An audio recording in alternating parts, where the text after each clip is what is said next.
Navigation is how you handle new pages and go back to previous pages within your application. We call this routes within a mobile app. And there's two main concepts you need to know when it comes to navigation. It's push and pop. Let's pretend this is you looking down at your screen. Now this is some sort of Android, and you see there's a home page here. The person is looking directly down at it. There's a concept in navigation called a stack. Right now, the stack is only one page deep. So let's say we want this second page to become visible for the user. We push that page on top of the stack.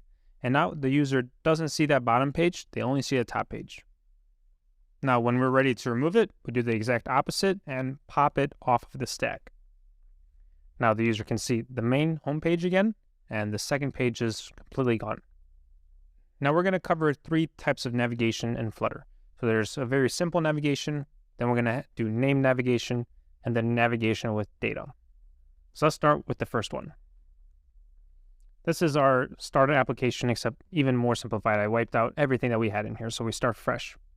Now, in order to navigate somewhere, we need to trigger it in the first place. We're going to do that simply by using a button. And we'll use a text button. This text button has 2 fields. One of them is the child, so whatever is going to be seen within that text button, and we're just going to put a text in there and call it first page. Now, whenever we press this button, this is where we're going to want to execute our navigation logic. That's what the button looks like, but it doesn't go anywhere. We're actually going to add a second button, so just copy paste that and change it to second page, because there's 2 different syntaxes to navigate to, and I want to show off both of them. So these don't do anything. In order to make them do something, the first thing we need is to have an actual page. We're going to add a new file to our lib directory for the first time, and we're going to add it inside a folder to keep things organized.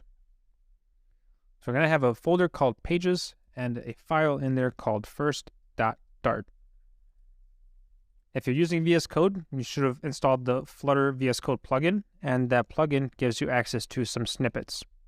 So if we type in STL, you'll see there's a Flutter stateless widget snippet, and if we click it, it fills out some of the fields for you. We're going to call this first page. Now remember, the page doesn't really exist without a scaffold, because that is the base of our UI. So make sure to add a scaffold, and we'll also add an app bar in there with a title that says first page. Okay, if we try to click it, still nothing happens because we haven't told it to navigate to that first page yet. Let's go back here. We're going to find the navigator within our widget tree, and we do that by calling of context. Remember, context gives us the location of this widget within the widget tree, and it allows us to look up the widget tree, and in this case, find our material app here, which has a navigator. So we found that navigator, and now we can push a route onto there. Since we are using a material app, this will be a material page route.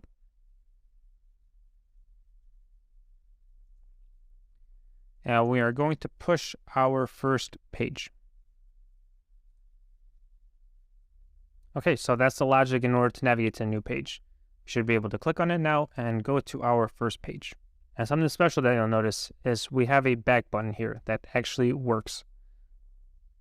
But we didn't add anything here. So the app bar automatically comes with a back button if it's not the top page on your stack. But let's actually show off how to do it in case you didn't want to use an app bar, or you want to just be able to trigger it to pop off of the stack manually. So in the body, let's just add another text button here. Child we will call pop.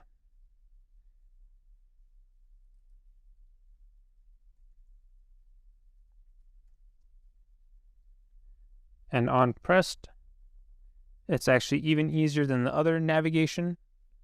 You do navigator.ofContext, and you just call the pop method. So we'll save it. You see a button pops up. that says pop. If we click it, it does the same exact thing as that back button did.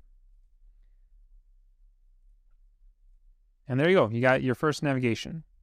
So why did I add this second page? There's actually two different syntaxes for calling this, and I figured I should show both of them. So let's add a second.dart. Paste that in there. Didn't work. We'll paste that in there. There we go. If you click Command D, it'll select all the words that match the thing you've highlighted. So we can actually type in both of them. We'll do second page. So he types up for both of them. We'll change this to be second page. And now let's go back to our main. I'll actually copy this because the syntax is similar, just a little bit different. So instead of doing navigator.ofContext, you can just do navigator.push. And then do context and put a comma. So the push can take context as a parameter instead of doing the navigator.of. And let's update this to go to the second page. Now there's not really a difference between these two. It's just whatever you prefer, whatever is your favorite way to write it. But you see, it works the exact same way. So that's the basics of navigation and how to push and pop onto a stack. Now let's do the exact same thing except with named routes.